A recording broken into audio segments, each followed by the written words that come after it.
মানুষ হলো সৃষ্টি জগতের ভিতরে সব থেকে সেরা মাখলুক। মানুষের থেকে বড়, শ্রেষ্ঠ, মর্যাদাপূর্ণ আর কোনো মাখলুক নাই জগতে।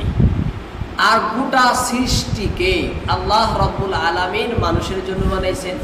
সব কিছু কিন্তু মানুষের জন্য, মানুষের জন্য না, সমস্ত কিছু মানুষের জন্য। গোটা মানব জাতিকে আল্লাহ দিয়েছেন যাতে তারা সকলে একজোটে প্রেম অনুরাগে এবং ঐক্যবদ্ধভাবে ভ্রাতৃত্বের বন্ধনে জগতে বসবাস করে। আল্লাহ মানুষকে বিবেক দিয়েছেন যাতে মানুষে এই সমস্ত বস্তু বুঝে।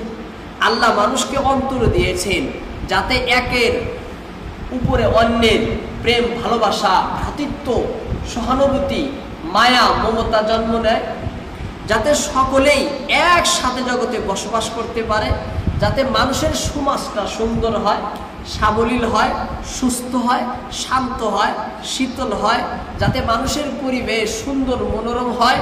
এই জন্য আল্লাহ পাক জগতে বিভিন্ন উপকরণ মানুষকে দিয়েছে।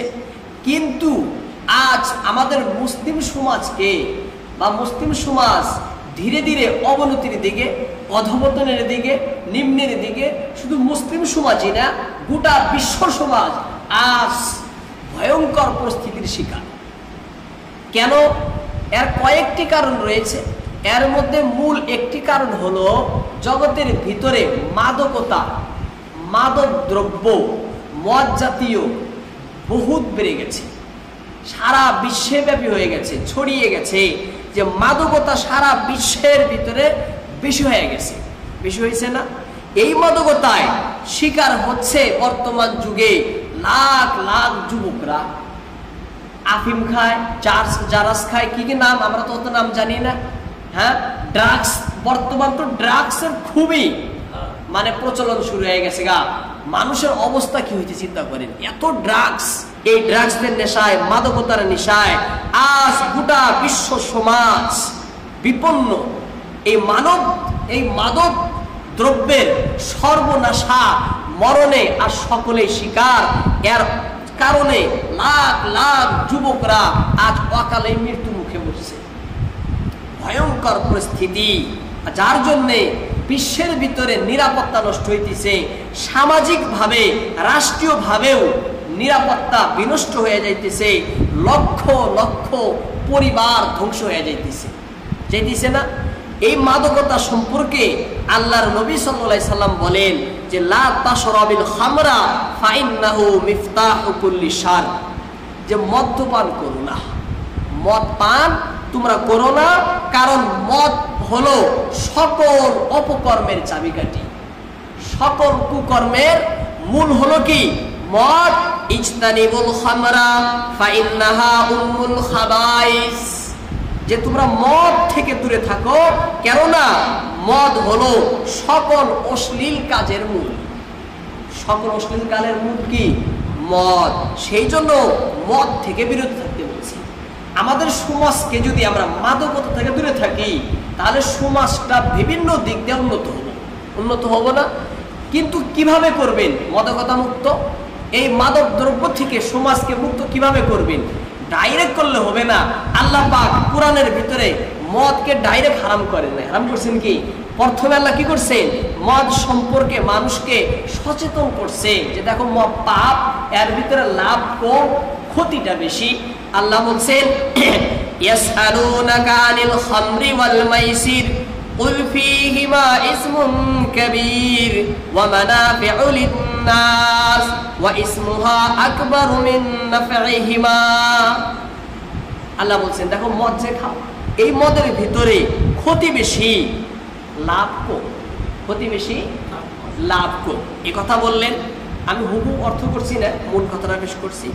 এরপরে আল্লাহ তাআলা নাযিল করলেন আয়াত যে তোমরা মদ খাওয়া অবস্থায় নামাজ পড়ো না, নামাজের নিকটে যাইও না। যদি তোমরা মদ্যপান অবস্থায় আছো তাহলে নামাজের নিকটে তাহলে যাইও না। ইয়া আইয়ুহাল্লাযীনা আমানু লা তাকরাবুস সালাহ ওয়া আনতুম সুকারা হাত্তা তা'লামু মা তাকুলুন, যে নেশাগ্রস্ত যদি থাকো তাহলে নামাজের ধারে কাছেও যেও না। নাজিল করলেন তারপরে আল্লাহ তাআলা একদম চিরতরে মদকে হারাম করে দিলেন। আল্লাহ বললেন, ইয়া আইয়ুহাল্লাযীনা আমানু ইন্নামাল খামরু ওয়াল মাইসির ওয়াল আনসাবু ওয়াল আজলাম রিজসুম মিন আমালিশ শাইতান ফাজতানিবুহু লাআল্লাকুম তুফলিহুন। যদি তোমরা কামিয়াব হতে চাও, যদি তোমরা সার্থক হতে চাও, যদি আখিরাত এবং দুনিয়া যদি মঙ্গলময় কল্যাণকর বানাতে চাও, তাহলে মদ থেকে দূরে থাকো। মদ হলো অপবিত্র, এটা হলো শয়তানের কাজ। মদ অপবিত্র আর শয়তানের কাজ। চূড়ান্ত হুকুম নাজিল করলেন। নাজিল করার পরে সাহাবারা যখন শুনলেন, যার কাছে যে মদের যে পিয়ালা, যে মটকা, যে হাড়ি, তারা সঙ্গে সঙ্গে ভেঙে চুরমার করে দেন। সমস্ত সাহাবা মদ ত্যাগ করেন। এই যে আল্লাহ তাআলা স্তরে স্তরে মদকে কি করছেন? হারাম করছেন। স্তরে স্তরে হারাম করছেন, যাতে ডাইরেক্ট যদি শুরুতেই যদি হারাম করেন, ডাইরেক্ট যদি না করেন, মানুষের অভ্যাস ছাড়তে কি হবে? কষ্ট হবে। সেই জন্য ড্রাগস থেকে, এই মাদক দ্রব্য থেকে যদি আমরা সমাজকে বাঁচাতে চাই, আমাদের ছেলে মেয়েকে যদি আমরা রক্ষা করতে চাই, তাহলে শুরু থেকেই এদের উপর নজর রাখতে হবে। বাল্যকাল থেকেই সব সময় নজর রাখতে হবে যে কোনো ড্রাগসের নেশায় তো তারা মত্ত না, কোনো মাদক দ্রব্যের মধ্যে তারা লিপ্ত তো না। ছোট থেকেই, বাল্যকাল থেকেই খেয়াল রাখা লাগবে। আর এই যে রমজান মাস, রমজান মাসে তাদেরকে রোজা রাখাই, আর আমরা ধ্যানের সহিত দেখি যে রমজান মাসে সে তো সারাদিন যদি রোজা রাখে, সে সব কিছু থেকে বিরত থাকবে। পুরা 24টা ঘন্টার ভিতরে 12 ঘন্টা যদি বিরত থাকে, আজকে থাকলো, কালকে থাকলো, ধীরে ধীরে ধীরে ধীরে এক সময় এমন আসবে যে মদ ছেড়ে দিবি।